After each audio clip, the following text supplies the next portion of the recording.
Hey everyone, I'm here with Austin Barnard with the Barnard Group and First Community Mortgage. And today we wanted to talk a little bit about closing costs and what are involved in closing costs.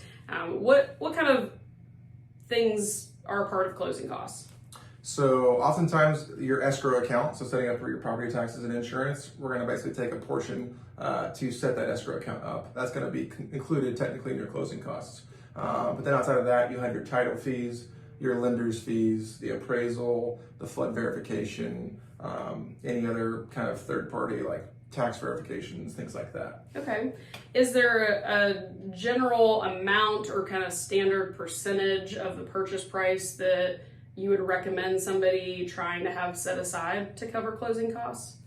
My general rule of thumb is try to have about 3%. Okay. That is a sliding scale. So obviously if you buy $1 million home, you're not going to be at 3%. You're probably going to be closer to like 2. Okay. Whereas if you bought like a $100,000 house, you might be closer to maybe 4 or 5%. Gotcha. Because a lot of those numbers that you're paying in fees are flat numbers. They're not percentages. So they don't change with your purchase price. Okay, great.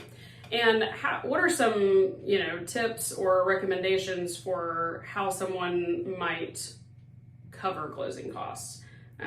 So obviously the most common and blatant answer would be from your own savings, right? Yeah. Outside of that, there are closing costs or down payment assistance programs that can help cover some of that or all of that. Okay. And then the other really common solution is to maybe get a gift from a family member or cousin or something like that. Okay. To help cover that for you. Okay. And that would have to come from a family member.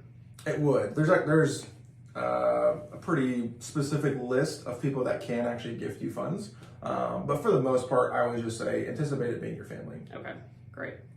Thanks.